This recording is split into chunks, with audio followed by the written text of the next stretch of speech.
Good afternoon, everyone. Thank you for joining us for the 5th Roundtable of ISAS International Conference on South Asia 2022. This session is titled Cultural, Religious and Sporting Links and will highlight new areas of interaction between India and Pakistan, such as pilgrimage, sports, and cinema.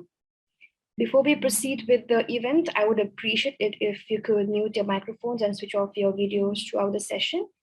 If you have any questions or feedback to share, please forward them via this chat. The questions will be consolidated for the speakers to answer later. Today, we are delighted to have with us the following distinguished speakers: Dr. Kanika Singh, Director, Center for Writing and Communication, Ashoka University, India; Dr. Ali Khan, Associate Professor, Anthropology and Dean, Mushtaq Ahmad Kurmani School of Humanities and Social Sciences, Lahore University of Management Sciences, Pakistan; and Professor Anjali Gera Roy, Professor, Department of Humanities and Social Sciences, Indian Institute of Technology, Kartarpur, India. I now invite Dr. Ronojoy Sen, Senior Research Fellow and Research Lead, Politics, Society and Governance at the Institute of South Asian Studies, NUS, to chair the session. Dr. Sen, please. Thank you, Winnie. Very warm welcome to ISAS's 5th Roundtable of the International Conference on South Asia and the ongoing discussions that we've had over the past couple of days on 75 years of the partition of the Indian subcontinent and the ruptures and subsequent connections that have grown around it. I'll keep my comments extremely brief. Today's topic is the cultural, religious, and sporting links post the partition. The panelists will be looking at some of the more positive fallouts of the partition and the connections or reconnections that have grown over the years in the fields of pilgrimage, film and music, and sport. In the opening roundtable, there was in fact mention of the enormous impact of Bollywood on the Indian subcontinent and also how much Pakistani television serials are loved and watched in India. To this, one might add the collaborations that have built up between India and Bangladesh in the production of films, television serials, music, and more recently, a web series. Professor Anjali will be looking at this through songs and images and cross-border cultural flows between India and Pakistan. Pilgrimage sites and religious networks are also a critical part of this connection. Dr. Kanika Singh will be examining this aspect through Sikh religious networks.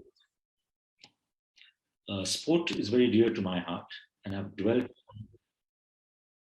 in my book on the history of sport in India and on India-Pakistan cricket connections, which quite abruptly split in the aftermath of the 1947 partition.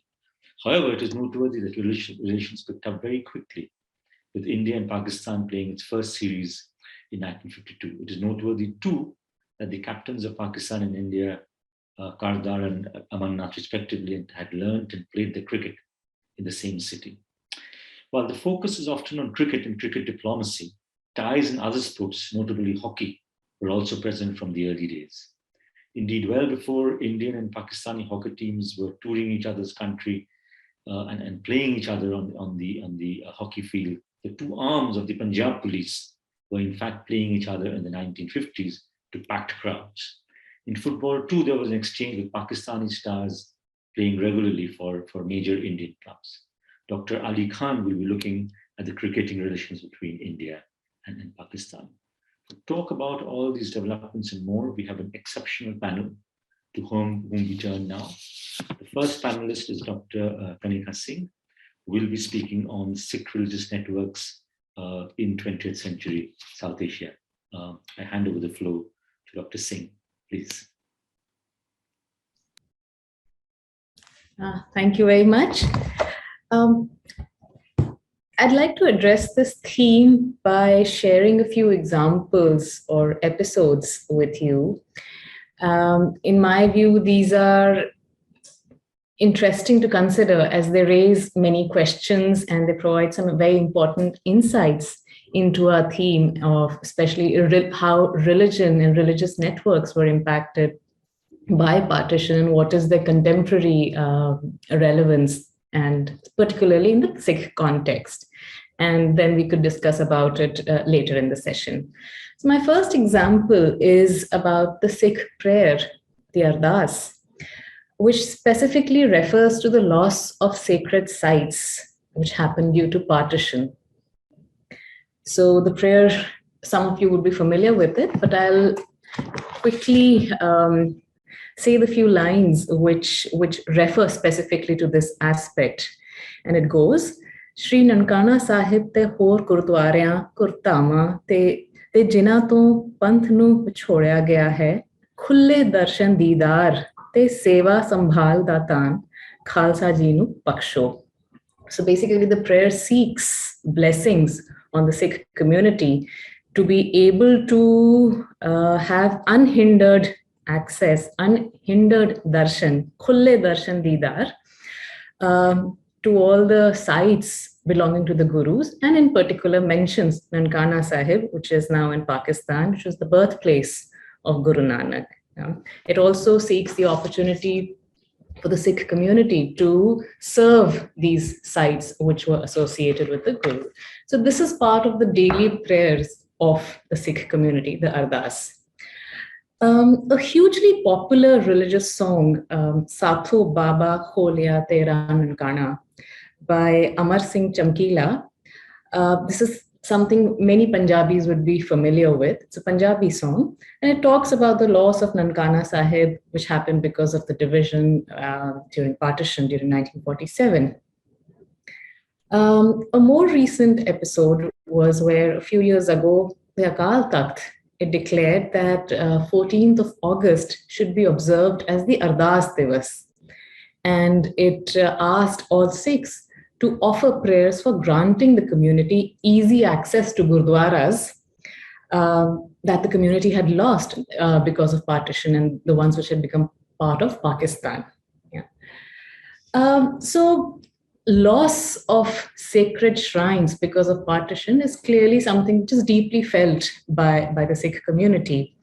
And a recent and a very significant step to resolve this in this direction was the opening of the Kartarpur Sahib corridor in 2019. So it linked Dera Baba Nanak on the Indian side to the Kartarpur Sahib Gurudwara on the Pakistani side. And this was a hugely welcome move. The Sikh community was very, very happy. There's no doubt about it.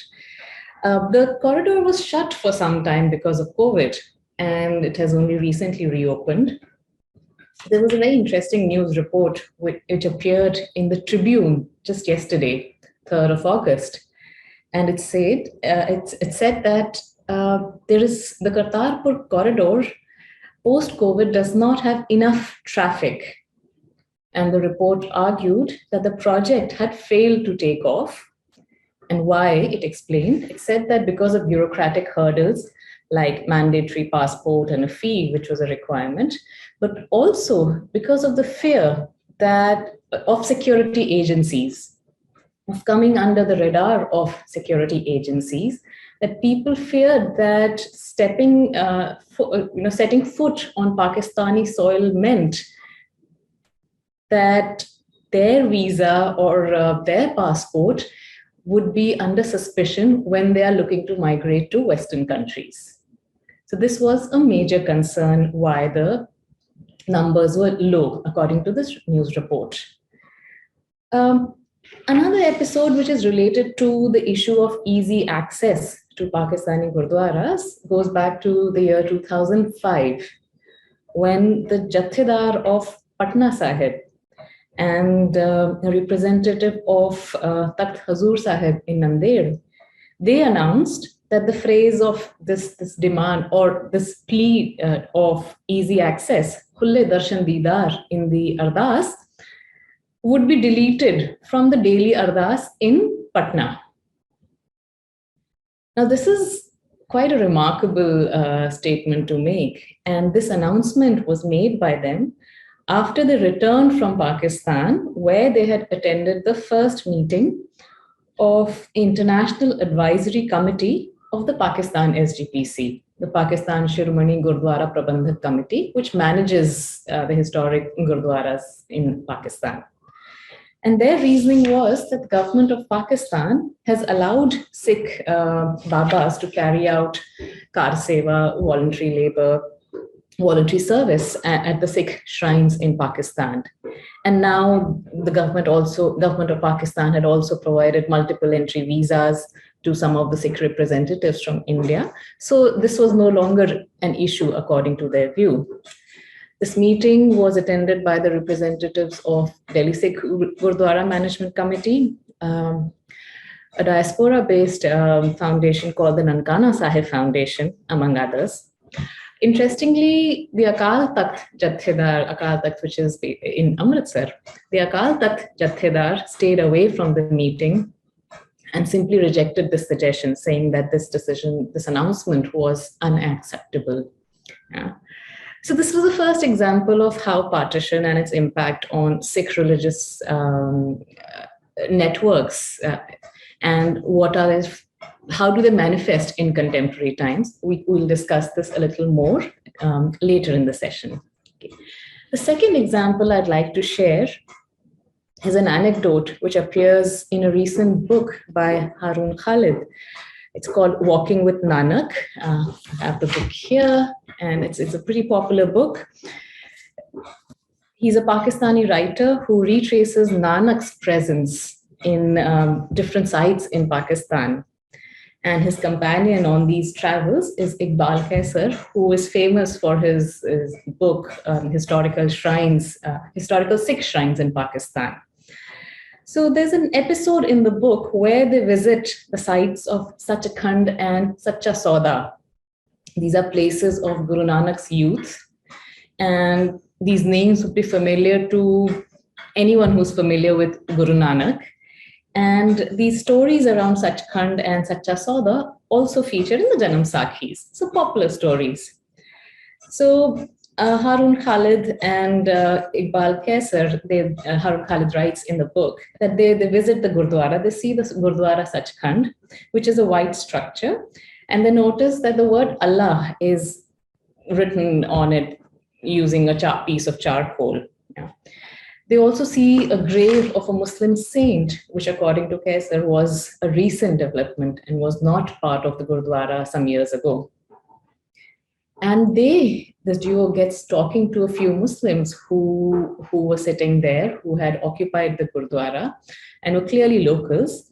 And these Muslims remembered the story of Sacha Sauda and Sachkhand.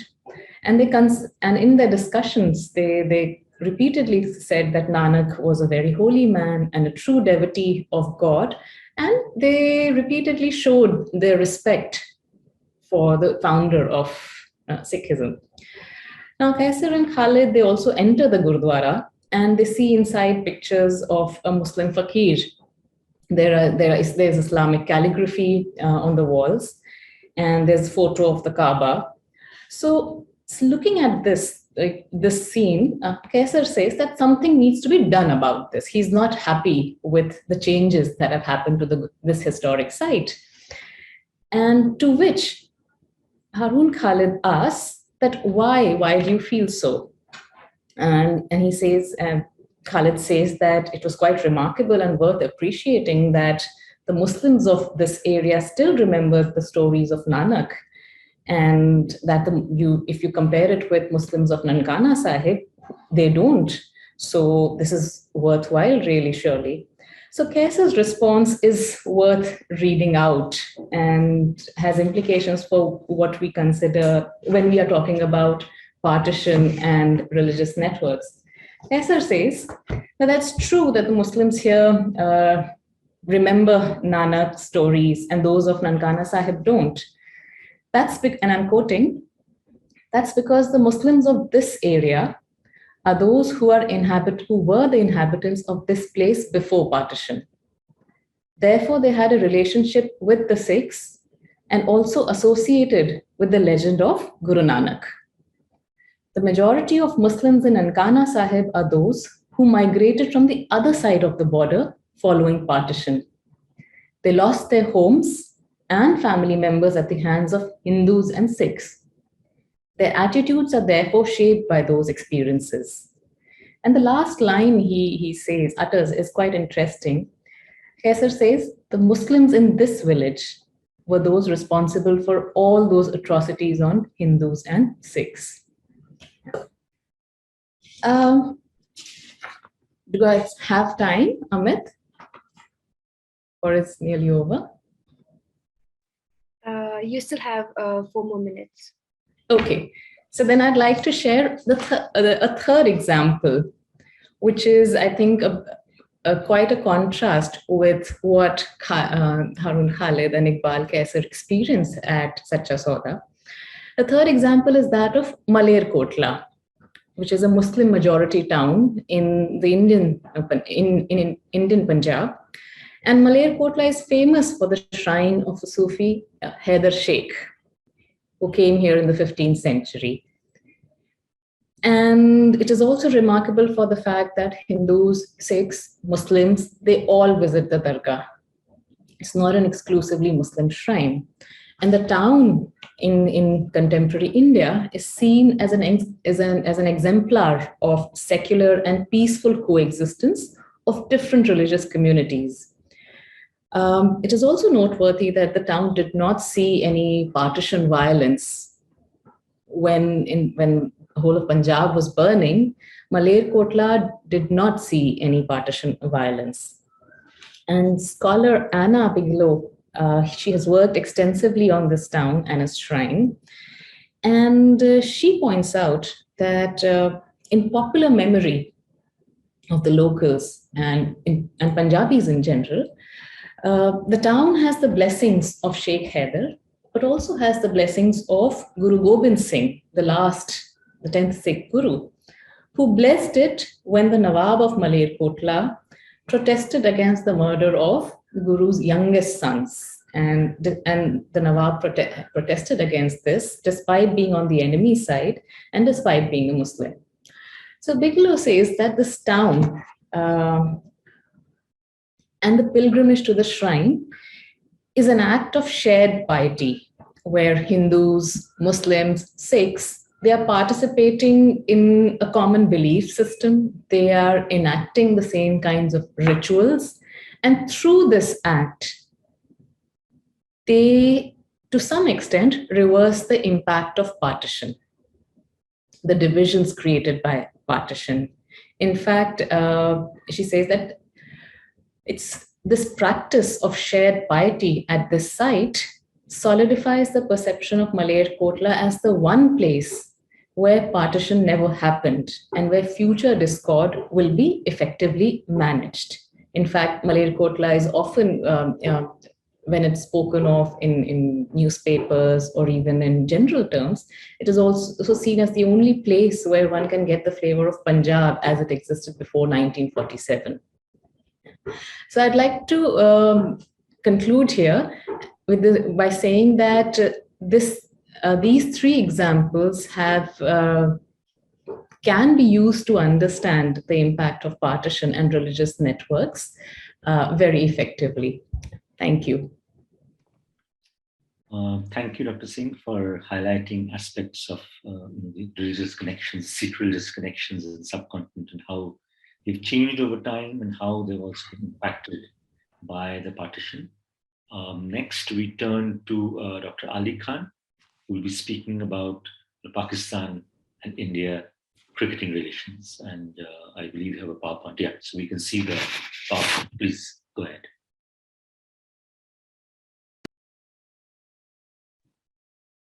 All right, I'll just get this in place.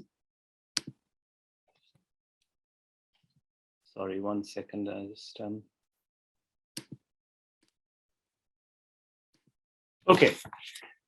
So thank you so much for giving me this opportunity to speak a little bit about India and Pakistan and cricket. Three things that I'm very fond of, and I'm going to talk about rupture and connectivity as related to cricketing relations. So in the 75 years of independence, there are, broadly speaking, 3 periods of connectivity totaling about 30 years, divided up by an equal number of blocks of rupture that have totaled about 40 years of our existence. I'm not counting the first 5 years when both new nations were establishing themselves after the upheavals of partition. The lack of time is going to mean that I will just basically try and highlight the main points that come out of each of these sort of periods. And I'm going to start with, of course, what I think was the most surprising period of connectivity, in my opinion. And this is the earliest one that takes place between 1952 and 1961. It's surprising for me because within 5 years of partition, a time when 10 million people moved across what became the borders, and 1 million people or so lost their lives in terrible violence, India supported Pakistan's entry into the community of nations that played cricket internationally. And it became the first country to play a test match against Pakistan. So within 5 years, we have a re-establishment taking place. Now, if in contrast, you see England and Germany would not play football with one another after the Second World War for 9 years. And if you take the war into account, it was 16 years before they would play each other. Furthermore, in 1952, while some of the initial tensions between India and Pakistan had eased, there'd already been a war over Kashmir in 1948, and skirmishes continued periodically along an increasingly militarized border. So the relationship was tense in 1952. The Pakistan cricket tour to India represented the first real opportunity for people-to-people contact after the rupture of partition. The two captains that you can see over here, on the left, Lala Amarnath of India, on the right, Kartarpur Sahib of Pakistan, had, as Professor Sen has mentioned, a common heritage. They would have understood each other very well. They had lived a stone's throw from one another when they resided in Lahore. Both had played cricket in Lahore. Both had played in the fields of Minto Park. Both had played for the famous Crescent Club of Lahore. They spoke the same language. They shared the same culture. And where one would have expected hostility, there was only amity. And you can see the quote from one of the touring Pakistanis where he says, the hospitality and care for the visiting team was such that it seemed to us that all the enmity that existed during the partition of India and in the creation of Pakistan between the two nations had fizzled out into the air. Now, a similar script is followed when India made a return tour to Pakistan in 1954. And at the time, 10,000 Indian fans traveled to watch the Lahore Test match. Those that lived in Amritsar were allowed to cross back each night to their homes. It is remarkable that the first tour produced such warmth between the players and the crowds. And from this particular period, my main sort of question is, how was this possible? And my initial explanation, something I think that Dr. Kanika's talk indicates also, is that there existed a cultural capital that a geographical and violent partition could not extinguish, and which continued to facilitate communication and connectivity so that even serious ruptures, shared history, even following serious ruptures, shared histories, legacies, and cultures promoted reconnection and healing. And this happens every time a reconnection is made, as we'll see. Sorry, I'm just trying to get to the other slide. Yeah. Now, the least surprising rupture of these breaks in relation was the first rupture that followed between 1961 and 1978. Two wars meant that this was a period when there was a much broader rupture in connectivity beyond cricket. Trade, travel, postal links were broken and diplomatic relations were downgraded. In cricketing terms, I think this period sees the development of what I'd refer to as offshore areas for linkages, wherein Pakistani and Indian cricketers and their diasporic fans would interact mainly in the English county season. And the photograph that you see are the two captains who played together in the rest of the world team, playing together. So Mansoor Ali Khan Patodi on the right of India and Hanif Mohammad on the left, the Pakistani captains. And I just found this telegram that the two of them sent as kind of reflective of the togetherness that was felt by these sporting rivals, in which after the 1965 war, they wrote that we wish to express deep regrets at the war between India and Pakistan. We find unity on the cricket field by reaching for a common objective. We fervently hope both countries can meet and find an amicable solution. So the offshore venues to date remain an avenue of linkage. And I think this conference is very much one of those offshore venues that continues to provide us as Pakistanis and Indians an opportunity to meet and talk about our issues. The longest period of interaction followed Pakistan's General Zia's succession in 1977 and has been described as something that was atmospherically positive, but substantively stagnant. While there was nothing of substance achieved, the two countries maintained good intentions towards one another.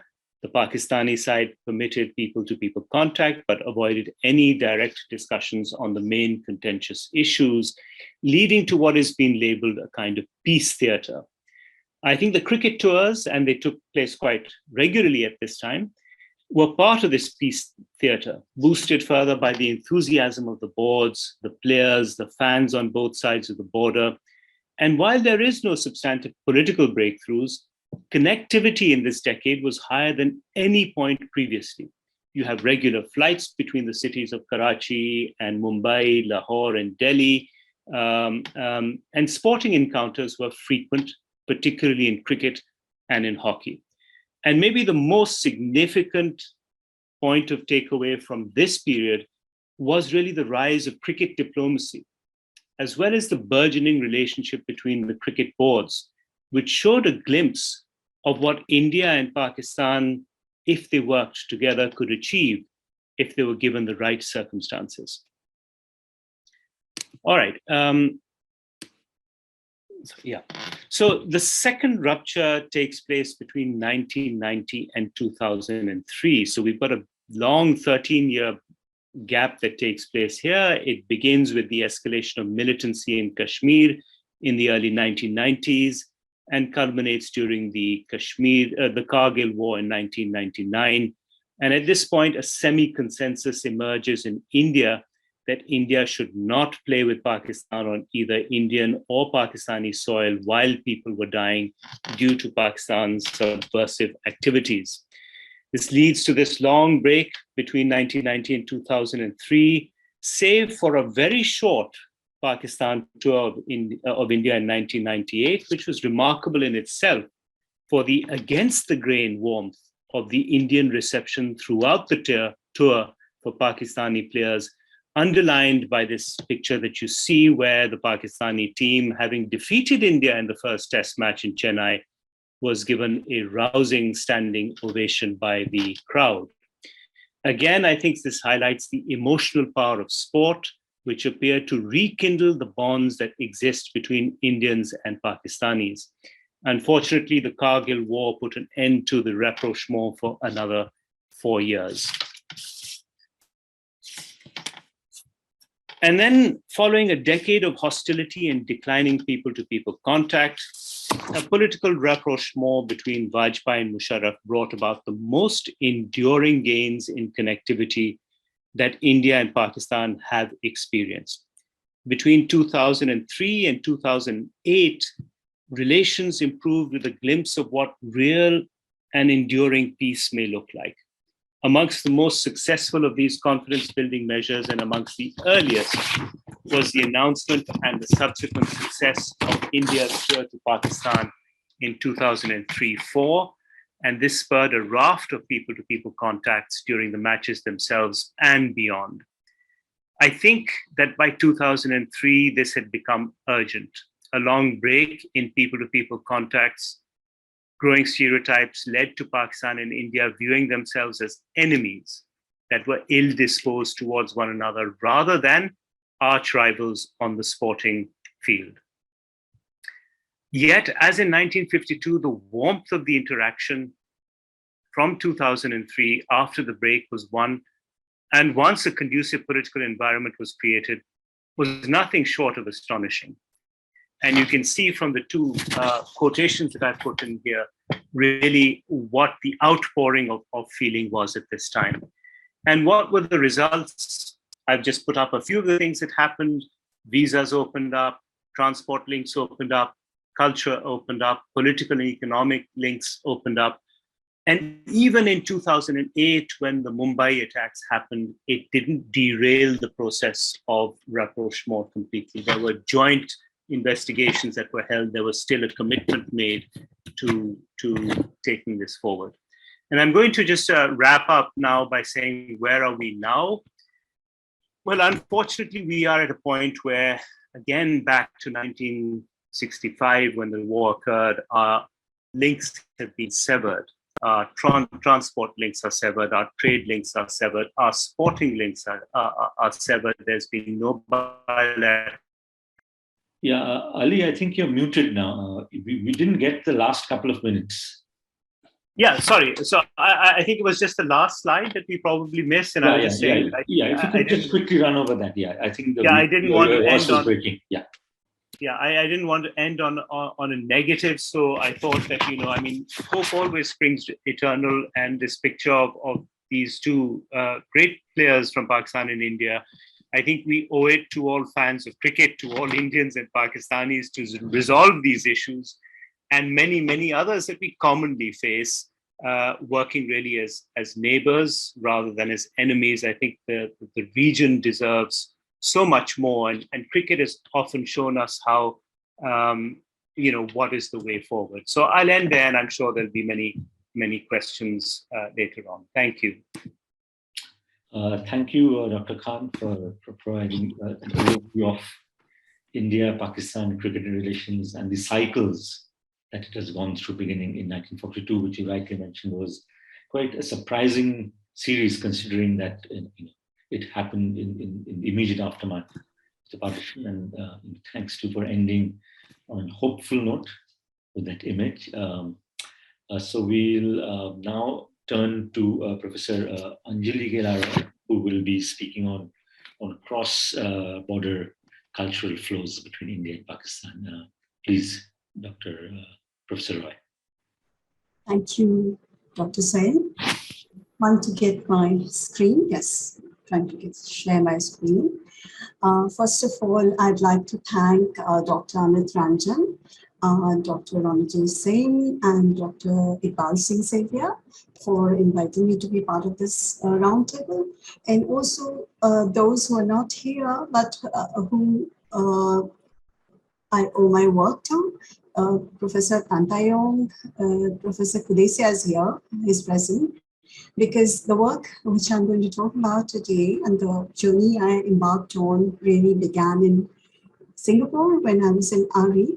So thank you, RE, and thank you, ISAS, where I first met people from Pakistan, colleagues from Pakistan, who welcomed me as one from their watan, because I could speak Saraiki. There was a young research fellow, and he said, "Do laina bhi bol do, it's enough, but you're from my watan."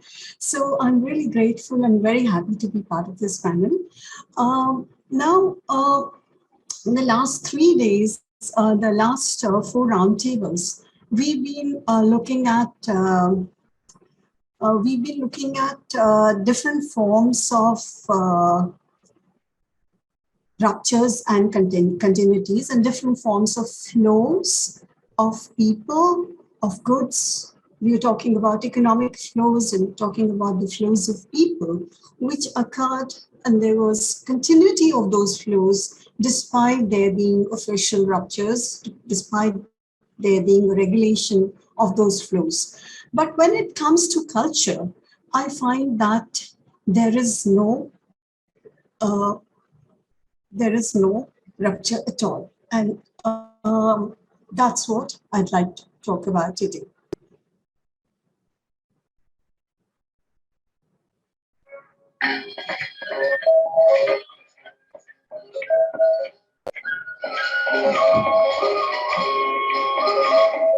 मेरा चांद मैं तेरी चांदनी मैं तेरा राग तू मेरी रागनी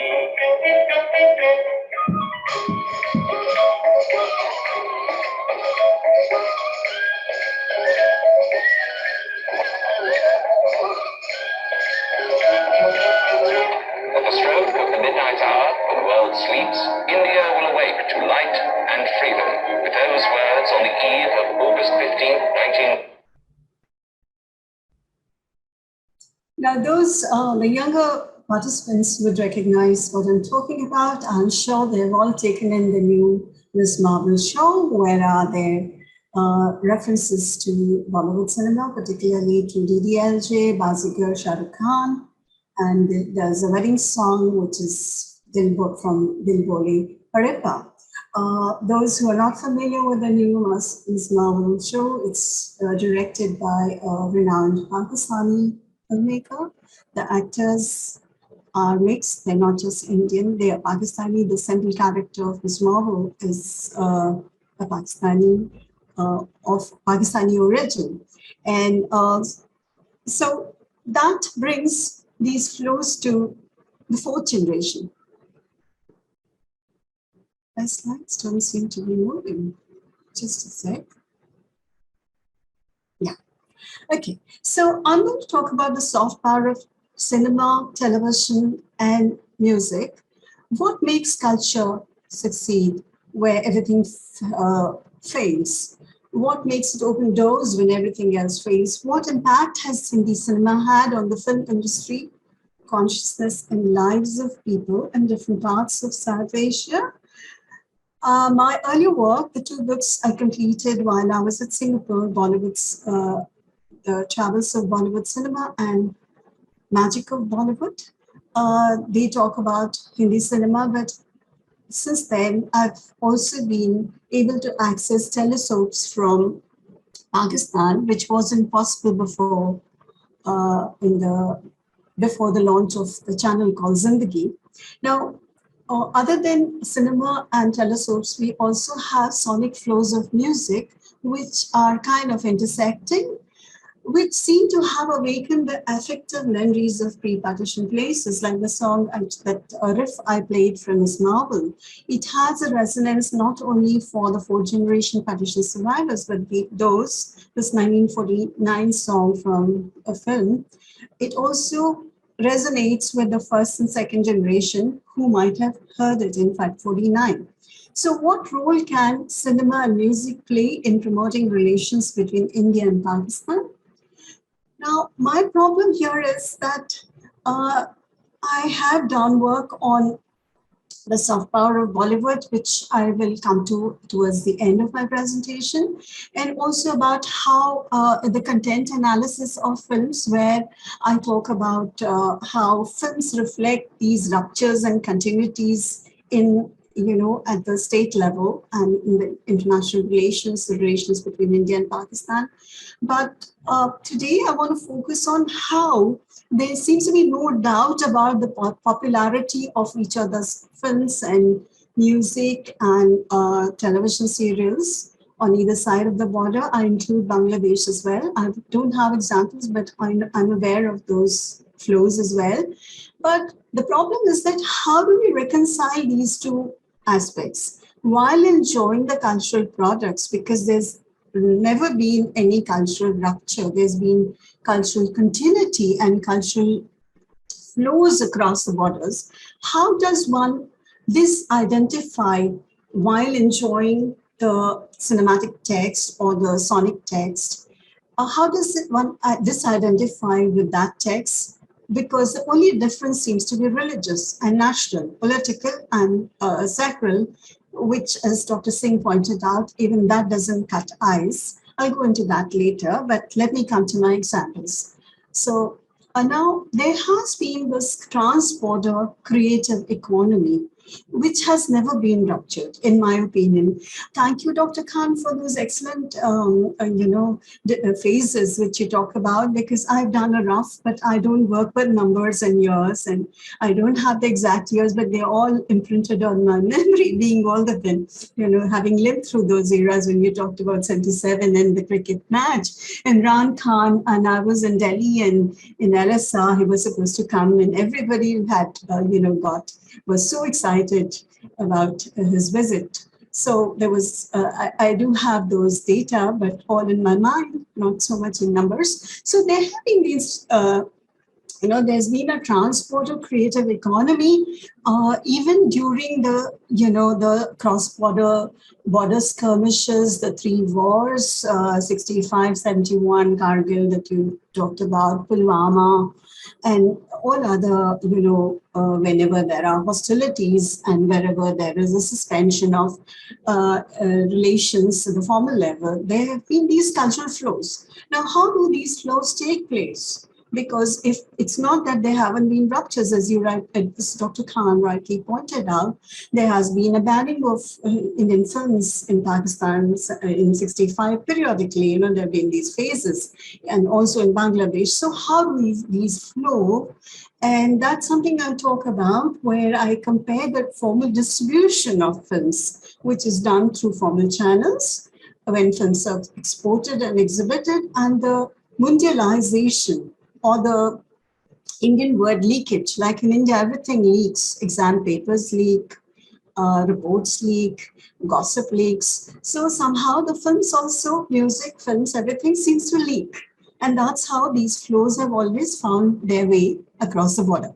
So there have been because of these flows, there have been cross-border jugalbandis in music, art, and cinema, in both in real and virtual places. There have been both real and virtual flows through the visits of Pakistani artists to India and Indian artists to Pakistan and cricketers, as you said, but also because of the diaspora space, because it's in the diaspora that artists are able to congregate. Now, increasingly, there is a virtual border crossing. Today, you don't have to cross the border. Pasuri, who Professor Rao mentioned yesterday, is a big hit in India, as are many other numbers from Pakistan, similarly vice versa. So now this creates this virtual border crossing, which is more frequent now, but as I show, it was there even in the past. It leads to the production of a cross and trans-border listening and viewing public in South Asia, but also in South Asian diasporas. Now, in this public, we have a trace of pre-partition shared spaces, and I would like to thank Dr. Singh and for the pre-partition shared spaces, which were also sacred spaces like the Gurudwaras and the shrines of the peers. For instance, even today, a lot of Punjabis still worship at the shrines of peers rather than formally worshipping Hindu gods and goddesses. So this kind of, I seem to have lost my, just a sec. Okay, so, yeah. Right. So these, now when someone says, "Mausiki ki koi sarhade nahi hoti," music knows no boundaries. So I would like to extend this notion of music and the notion of the musical gharana, because in the musical gharanas, as we know, we have only spaces, regions, like we have the Patiala Gharana, or we have Gwalior Gharana. They don't know any national boundaries or even regional boundaries or linguistic boundaries. You have only sonic gharanas. And there is a sorority or brotherhood created through these sonic exchanges or as part of the gharana. You gave an example of Lalaji and Kartarpur Sahib about the cricket sorority.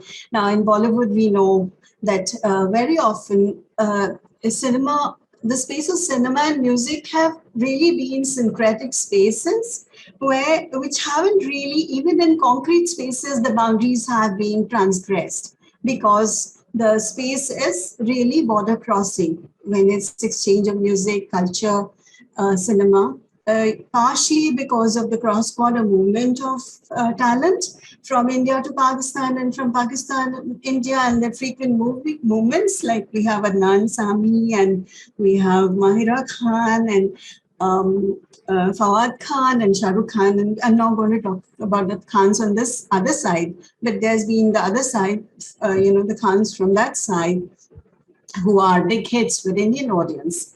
So this idea of a musical gharana where Malkit Singh says that he regards Nusrat Fateh Ali Saab as his father, and he was there to serve him when he was on his deathbed.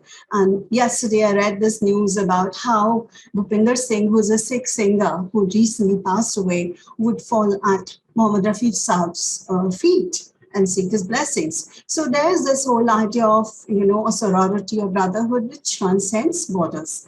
Now, this can be extended.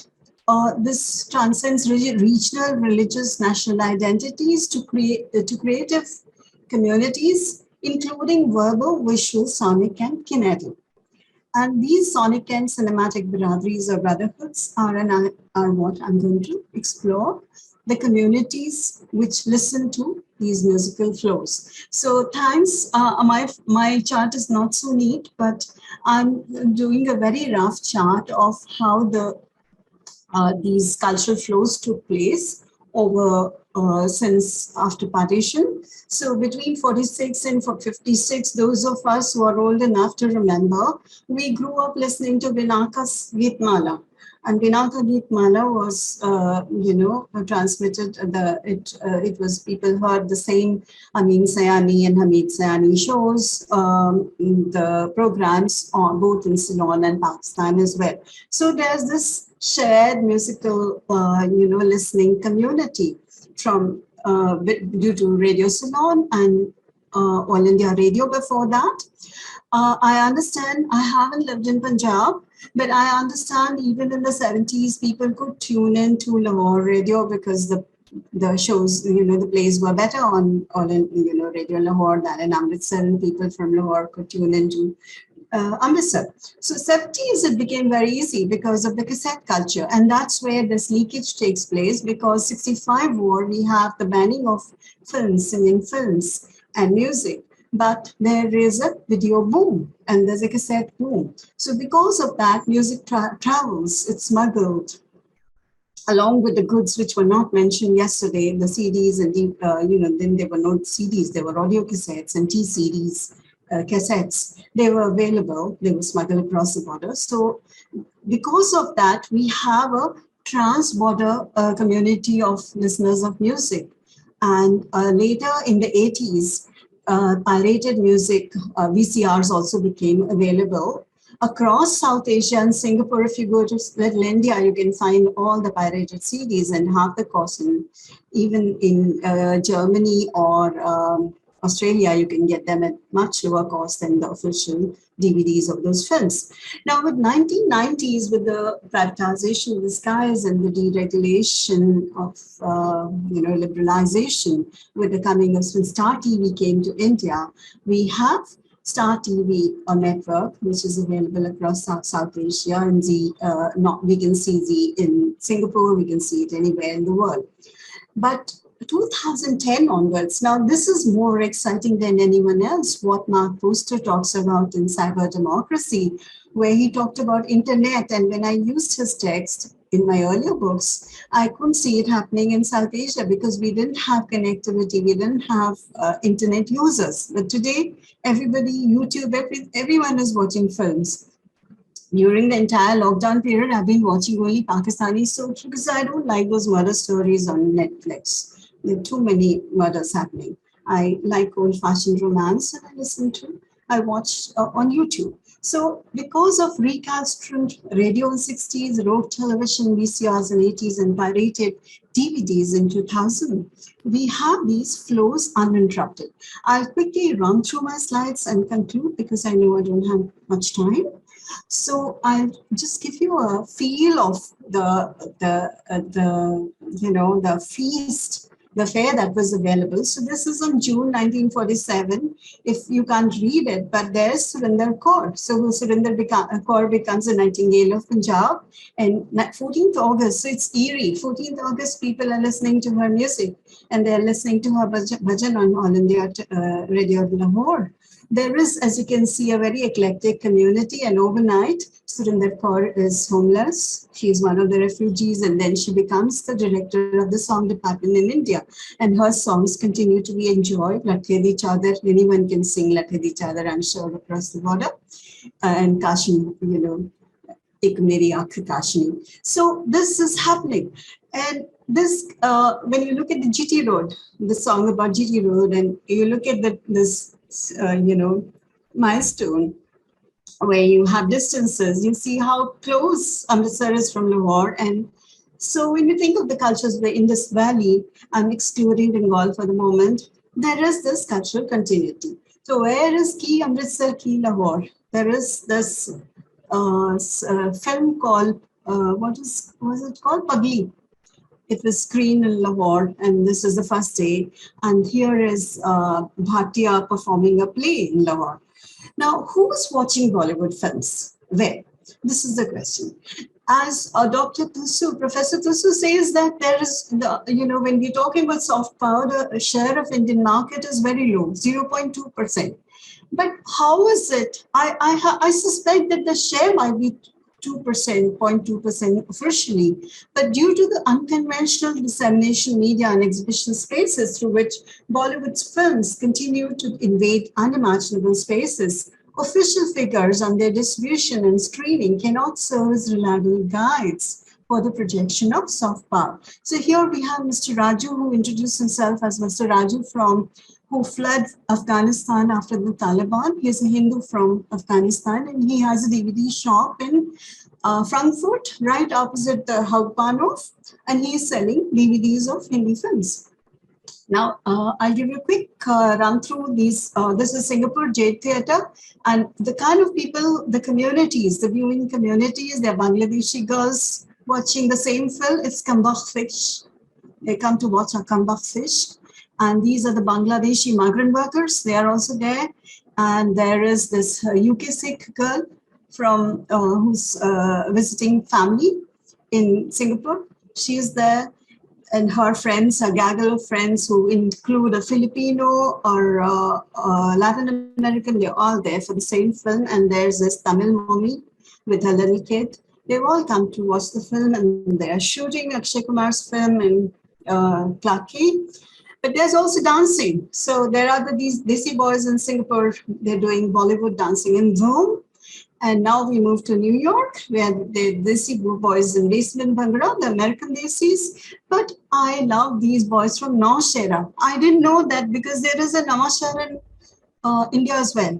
So I thought they were, our boys. But later I realized there's a Navshera in Pakistan. So I said, oh, they are our boys as well, They were Pakistanis. But when I spoke to them, I said, we spoke in Punjabi. And I couldn't guess because their Punjabi is similar to the Punjabi my family speaks rather than the Sikh Punjabi, the Malwa or the Majha Punjabi. And here is Bangkok. The Desi boys are again showing Kambakh Fish. And here is Shah Rukh Khan wannabe in Mannheim, CD store, DVD store. And I would also like to talk about folk music, because there have been travels of folk music and classical and popular music. There's a filmy music, and we're thinking of Noor Jahan and Lata Mangeshkar hugging each other. There's the Baradri I was talking about. There's Nusrat Fateh Ali Khan Sahib. There's Surinder Kaur and Prakash Kaur. Ghazal singer Ghulam Ali. Ghazal singer Mehndi Hassan. And Dilip Kumar gets the highest honor. And here we have Sartaj, who is a Sufi singer from Punjab. His performance in Darmstadt. And you have Indian Pakistanis, everybody dancing there. Here is a Kutchi nomadic singer who's singing Saraiki songs at a music fest in Bangalore, and he speaks to me in Saraiki.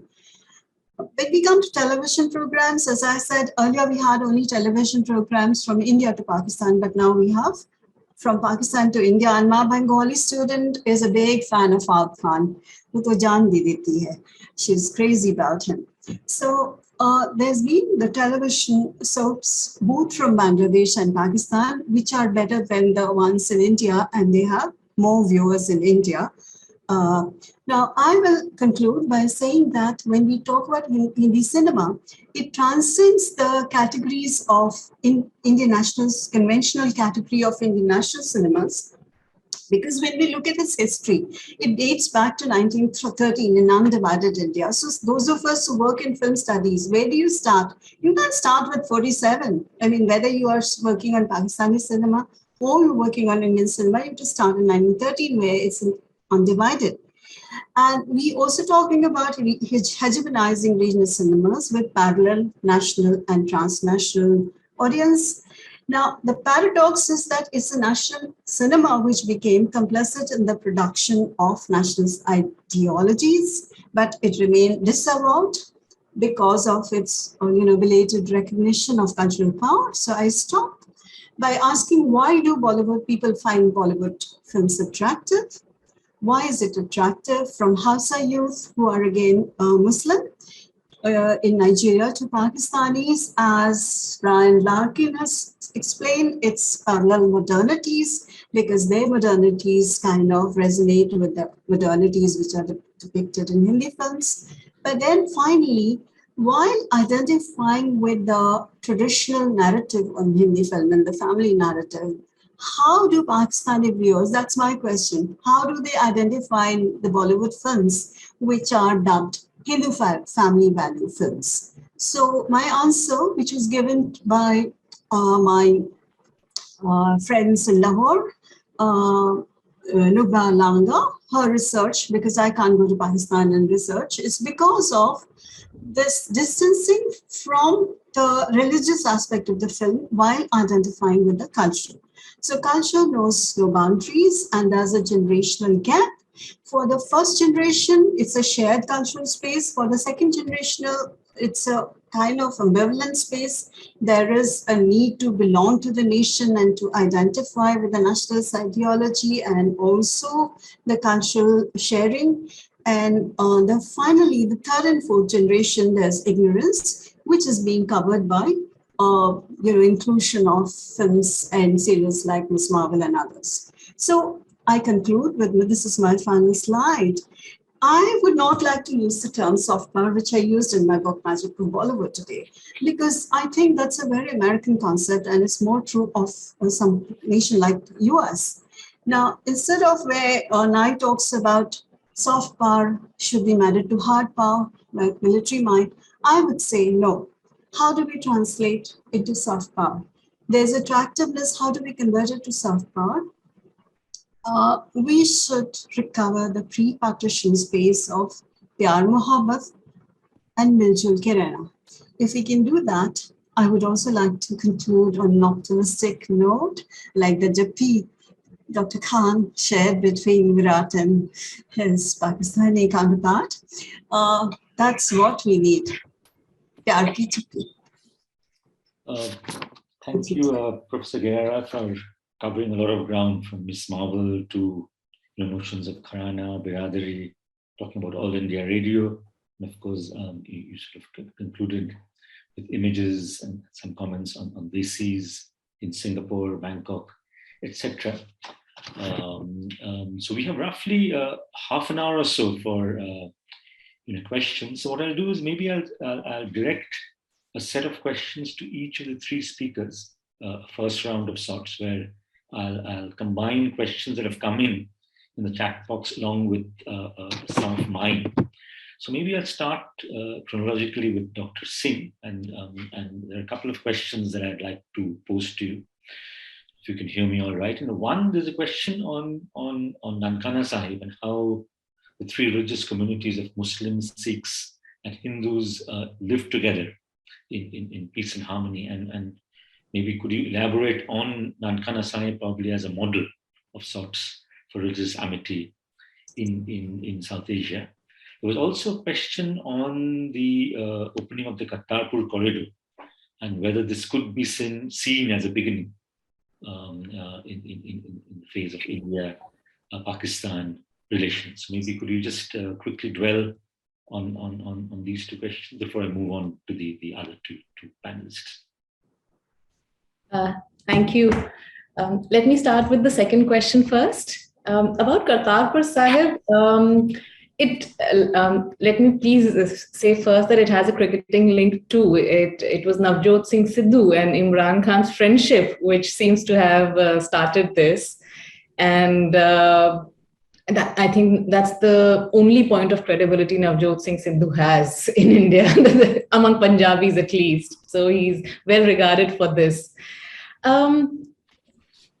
As a project, and is it hopeful for Indo-Pak relations?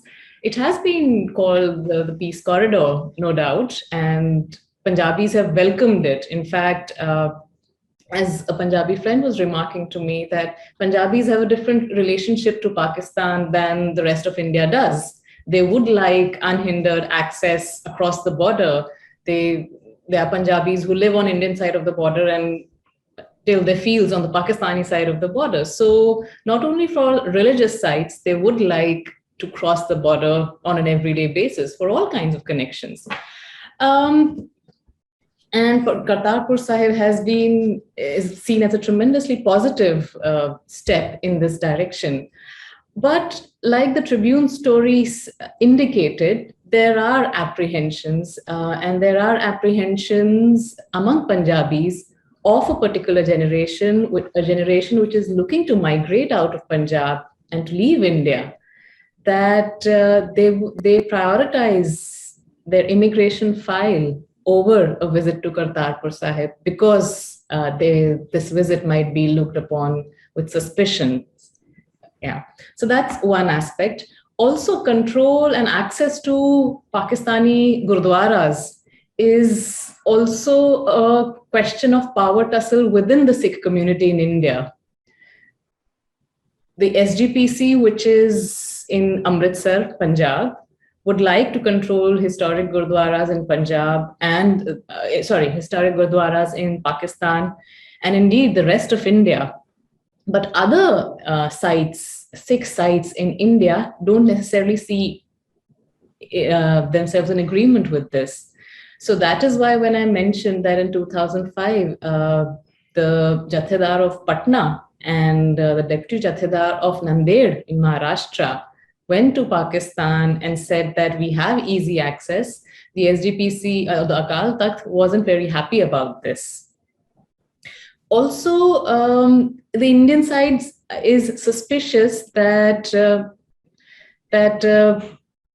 the maintenance and upkeep of the Pakistani Gurudwaras is often done in close cooperation with the Sikh diaspora. And the Indian state actually feels that the Pakistani state promotes and supports Khalistani militants who are also supported by the Sikh diaspora. So this is a connection which makes projects like Kartarpur Sahib a little suspicious. Even Captain Amrinder Singh, who was then Chief Minister of Punjab, and his government was involved in the creation of the corridor, said as much, even though he's a Punjabi and a Sikh. Yeah. About your first question, did you mean Malerkotla? Actually, the question was related to Nankana Sahib, but actually, there was also mention of Malerkotla in another question. So if you want to address, both or either. I haven't been to Nankana Sahib, so I wouldn't be able to accurately comment upon how the different communities live there. I could say a little bit about Malerkotla. Please. So Malerkotla is popularly seen, or as Bigelow has written, as it's a Muslim-dominated town in a Sikh-dominated state in a Hindu-dominated country. So it has a very unique position. And the fact that it has maintained a legacy of non-violence during partition is and it's remarkable. how do they live together? I don't know how to explain this. Malerkotla is visited by all kinds of people, not only from the town, but from the larger region of Punjab. Yeah. And because of two factors. One, the shrine of Haider Sheikh,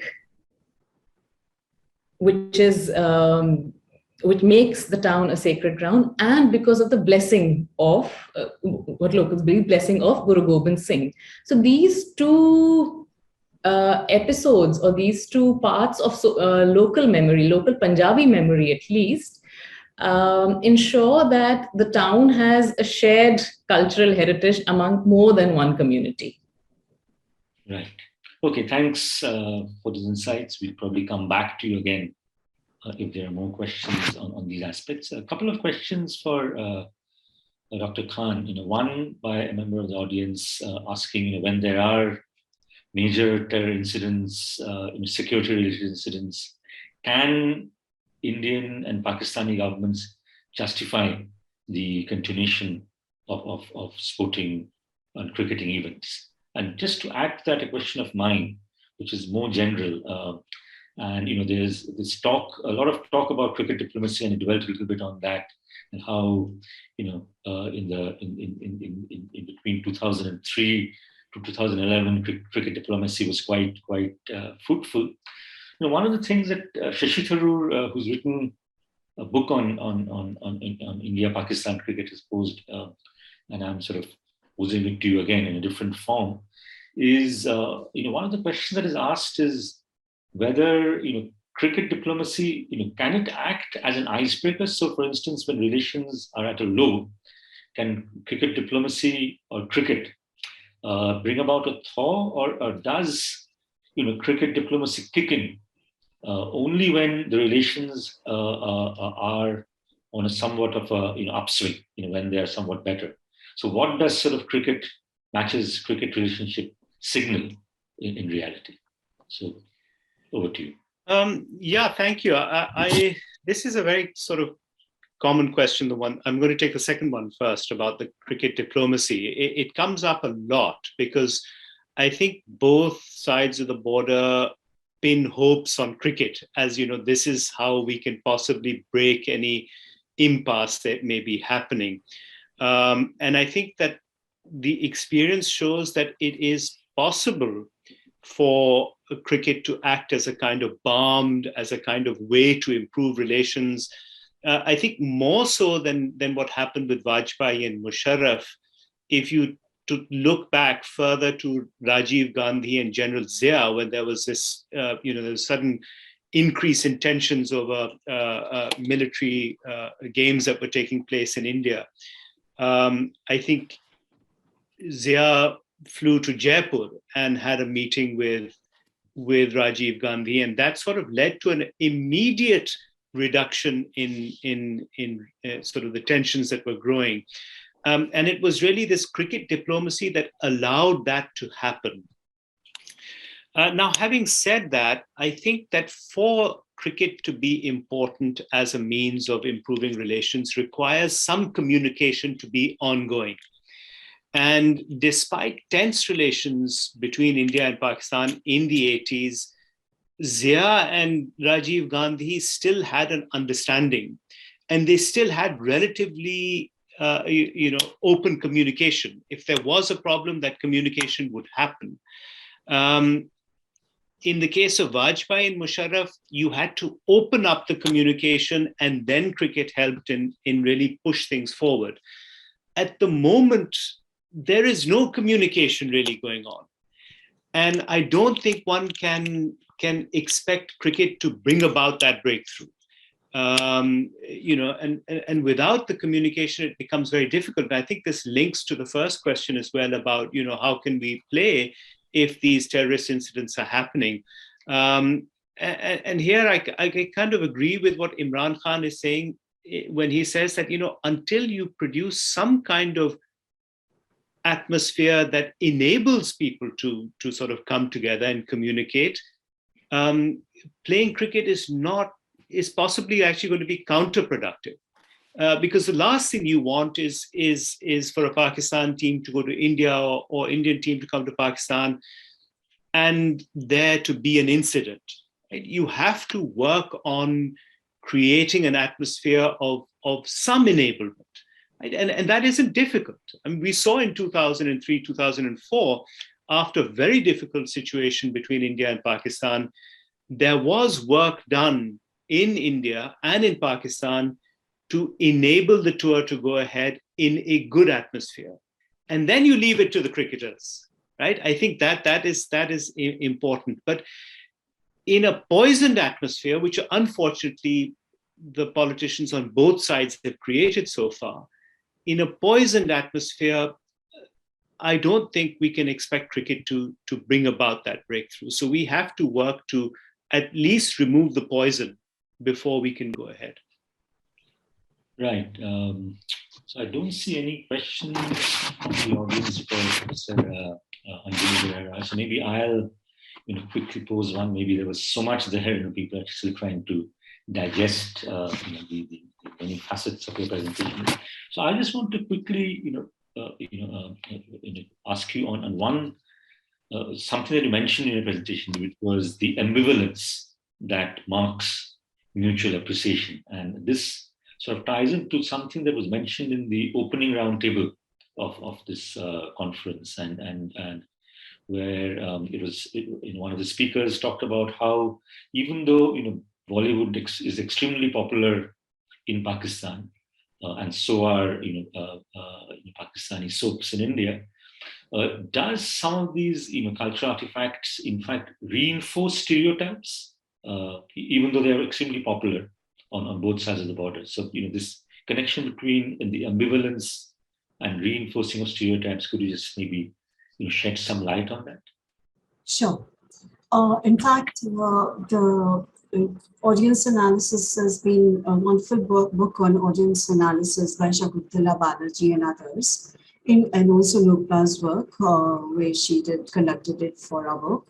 We found that even films like Gadar, which are openly jingoistic, very chauvinistic, and I find that there are audience who say we enjoyed the film, but they were very horrified by the demonization of the other. And that happens in Pakistani films also. So I would say, how does one explain this ambivalence? So one is when we look at appreciation of a cinematic text, and it goes back to the earlier examples of how when Africans watch themselves, I recall Chinua Achebe, the Nigerian writer, saying when he watched a film and he was cheering for the white man, and then he realized that it's he who's being criminalized and demonized. So yes, that is what I find very, very oxymoronic or paradoxical. How can one enjoy the demonization of one's community, and how does one distance oneself? So I thought of, you have the rupturing of the creation of religious boundaries, like Dr. Singh talked about, that there was the construction of religious boundaries. There was a rupture in script because the script was divided. Language, unfortunately, couldn't be divided, and culture couldn't be divided. So how do you do this? You identify audience in India or an audience in Pakistan.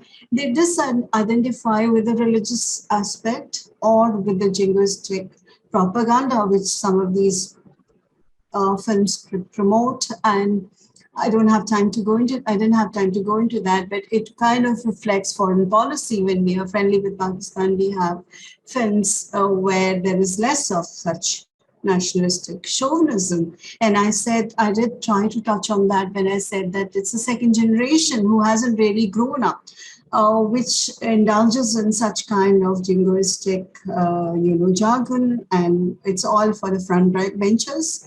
But when you think of the first generation filmmakers like Yash Chopra, Raj Kapoor, and you think of Henna or Veer Zara, films like that, it's very difficult. Even Bhag Milkha Bhag or Roundtable Santi, any of the films which were openly cultural nationalist, which belong to that genre, even there you cannot, there is no, like dialogues like, माँ बेटे जैसे भी हो माँ तो दोनों जगह एक जैसी होती है Veer Zaara, this kind of conversations, because there is no rupture at all. So how do, I think there's a generational shift. So that generational shift, the ambivalence comes with that. And even with filmmakers of that generation, so someone like Raman Sagar, who wrote a novel called Aur Insan, which was a very poignant novel, and his earlier films, like we think of the earlier films of filmmakers like Dharmaputra, and when they become complicit in the propagation of nationalist ideologies, like the Ramayana, so how they became instruments of the propagation of nationalist ideologies. It's a contradiction. I don't think it's at the cinematic level. It's at the concrete level of the individuals themselves. So one, there is a cultural affinity, and that is my watan. Waha, sadi taraf, we say in Punjabi, Amade Rokhani in Bengali. And then there is this nationalistic loyalty or even the religious ideologies which are overpowering. So there is a conflict within the person, which seems irresolvable to me. And if you can indulge in its aesthetic appreciation and identify with the aspects which are common, like cultural aspects or even family values. There are no Islamic family values or Hindu family values. They are all Asian family values, I would say. It's easy to identify, but not, it's whenever there's a religious kind of, there is ambivalence. So that's my answer. And so there's another question that is coming, and that's on regional film, and the question is whether it's worth looking at regional cinema, particularly Punjabi cinema, and whether there's a shared regional caste identification, and whether Pakistani Jat films, in fact, were the templates for Indian Punjabi films. Could you shed some light on that? Yes, I haven't been able to watch many of the Jat films. I would like to watch because I couldn't find them on YouTube. But I have watched a lot of the Indian Punjabi films and some of the older films which were made before partition. So I find that in the Punjabi films, first of all, there is an identification with Punjabi films by a transnational Punjabi diaspora. I'll come to the caste aspect next when I talk about the the Jat films. But there is a kind of caste consolidation, caste identity being constructed to these films, which normally have the Jat as the hero, and they're not confined to the films, by the way. It's like Mola Jat films, which I've heard about, I've read about, but I haven't watched all of them. But there's also, it kind of spills over into music. So you think of all the the kind of cult following somebody like Moosewala had, Sidhu. So that kind of thing. And how do, this question came up where we had an audience, mixed audience. So how do the audience of Punjabi films, region films, identify, are they cross-national identifications? One is, yes, they identify with the language. Second is that they identify with the caste rather than the religion or even the nation. So the caste, loyalties overpower all other loyalties in the viewing and in the enjoyment of music as well. So when Jat music is enjoyed by both sides, and there is the Dalit music, which has a smaller following. So that's what happens in regional films. Thank you. I think we have a little bit of time, I think 10 minutes or so for a second round of questions. So may I again turn to Dr. Singh. There's a question on the protocol for visits. So as it stands, religious travel between India and Pakistan is regulated by the 1974 Protocol on Visit to Religious Shrines. And this protocol severely restricts the number of pilgrims and specifies that pilgrims must only travel as part of organized parties at specific times of the year. The opening of the Kartarpur corridor and the emphasis on religious tourism seems to be pushing for a fundamental opening up of this protocol.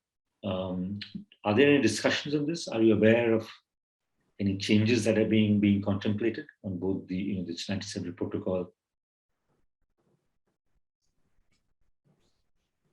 Not at the official level. I'm not aware of any discussions at the official level. It's true that the Kartarpur Sahib initiative seems a step in opening up these restrictions of limited organized groups, no doubt. But there are also some restrictions imposed by projects like Kartarpur Sahib. Just to give you an example, this is something which was overruled and eventually not taken up. But the initial proposal was that this would be the pilgrimage, the corridor would be open only to Sikhs. Right. Yeah. And not, say, Hindus, for instance. Yeah. This is not the case now officially, but this was part of the initial discussions. So that would be my response here. Right. Okay. So a couple of questions have also come in for Dr. Khan. One sort of playing around with words and saying that India and Pakistan are recognized by two C's, cricket and conflict, and whether these two C's can be converted into compromise and cooperation. Whether you have any thoughts on that. And another question on whether the restriction of cricketing relations is a manifestation of fears of creating heroes, given that Pakistani players are banned from the IPL, although Pakistani coaches and commentators are not. But I think this is broadly a question again, which relates to the current situation where both relations between India and Pakistan in the political realm as well as in cricket are really at a low. And one of the manifestations of this is the absence of Pakistani players in the extremely popular IPL, and vice versa. Indian players also do not play in the Pakistani league. So maybe your thoughts on that. Yeah, again, I sense a kind of desire that cricket should show us the way forward, and I understand that completely. I come back to really the enormous emotional appeal of sport, and if I can go back to my presentation, if you look at those photographs of Hanif and Tiger Patodi together, and you think about more recent photographs. I remember in 2017 there was one of Mahendra Singh Dhoni with Sarfraz Ahmed's little child. Even more recently, there was this lot of coverage given to the Pakistani women's captain Bisma Maroof and the Indian team around her. These are things which you look at and it has an impact, and you feel, why are we not playing? Why can't we do this? And the desire for these relations grows, and it goes back to this sort of cultural capital that we do have, and we cannot deny that keeps bringing us back. My response is really that we still would require, and maybe this is where the compromise comes in, we require some communication so that the desert is allowed to have rainfall. If you don't even allow the rain to fall, then it's not possible for the flowering in the desert to actually happen. And that can happen quickly. I know this at the moment, it seems very unlikely. And I'll talk a little bit about the IPL. I think the IPL may actually have a role to play. It's easier for you to bring one or two Pakistanis into the tournament rather than the entire national team. You can bring in Pakistanis into IPL. It'll be rather a political decision as well, because both boards are controlled by the politics that surrounds them. If the Indian IPL is allowed to go ahead to get a Shaheen Afridi or a Mohammad Rizwan or Babar Azam, in smaller numbers, that may be a route to broader relations happening. And one of the things that struck me, which I think was brought up by one of the respected speakers, was also that Punjab has had a different relationship quite often than the rest of India and Pakistan have had together. it's possible you could arrange, matches between the PSL Punjab team and the IPL Punjab team. So you've got to take it in small steps. And there are ways that could happen. And then very quickly, you can build on those if an enabling environment is brought about. So I think that these small steps have to be taken. Yes, compromise has to happen, but there has to be some political breakthrough. It doesn't have to be a big one, but there has to be. We're not talking at the moment, and that's, I think, is a tragedy, because I think we are creating a generation of people who think they're very different, but actually are more similar than probably we've ever been before because of globalization. Right. Yeah. Interesting thought on maybe sort of smaller steps. Much like like the Punjab police teams, hockey teams playing each other. Yes. To, huge crowds in the 1950s. So that's an interesting thought. A question for Professor Anjali Gaya Roy. And the question is that there's still debates in IR circles about soft power and its minimal impact on global politics. And the question is, as such, when it comes to soft power, is there any way we can quantify its influence and shift the language about these discussions? Any thoughts on that? I think I concluded with that. First of all, my point was that the quantifying, which I'm not comfortable with numbers, and whatever numbers I've seen, the influence seems to be disproportionate to what the numbers show. For instance, in the case of Bollywood, 0.2% doesn't really, match anecdotal evidence. As a cultural studies scholar, I tend to do more of qualitative work and I rely more on anecdotes like Dr. Singh did. So, but it'll be very interesting. I have been reading the reports, by the way, in the last few days. I've read the reports up to 2018 and I'm baffled. So how does, as an IR scholar, yes, you would like to look at the figures because you have to work on hard evidence. Yes, it can, but I still can't understand how we will, the same people, I mean, I would have an anecdote to illustrate this. When the Pulwama attack took place, a gated colony of naval officers and Air Force officers. So the ladies who were like, most of these are veterans of 65 wars, and they are even earlier of Second World War veterans who lived there. The media was coming for bites on Pulwama, and they were the ladies, their wives, the aunties who were 80 years old, they were all holding, the flame, lighting the flame for the Jawans who lost their lives. But after their lighting the flame, they were all went in to watch Zindagi, and they were aghast because there was no Zindagi channel had been taken off the air. So the husband is giving media bites on what should be done in Pulwama. The wives are watching, swooning over the telesoaps. So this contradiction is what I think needs to be resolved. And yes, along with, the second point, I had a problem with the idea of soft power because it's been defined and formulated in relation to the soft power of the global north, primarily of US over the rest of the world. So between neighbors like us, like India, Pakistan, and Bangladesh, where we've had cultural continuity and relationships, of fraternal relations, I don't know there's a question of trying to attract people through your cultural power because it's already there. The problem is how to ignite that power and to diffuse the hard power.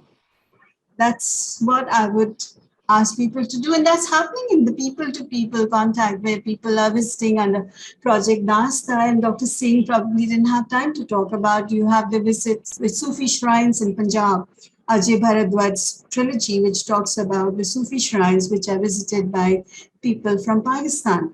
And we have these digital networks where people are being united in the recent visit of this lady, 93-year-old lady who went to Pakistan. I think there is more hope there.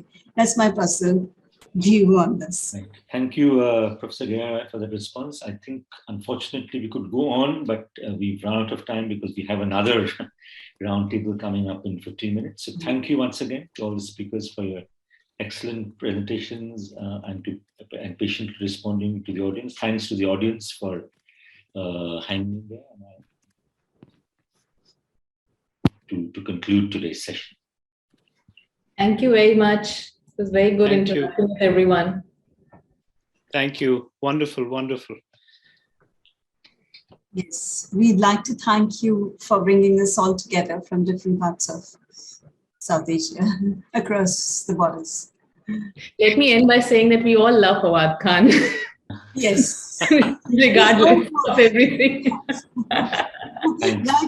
Thanks. So, Vinny, do you want to conclude the session formally, or do we just? No, I think it's okay. Okay. Thank you, everybody, and thank you. Thank goodbye. you. Goodbye.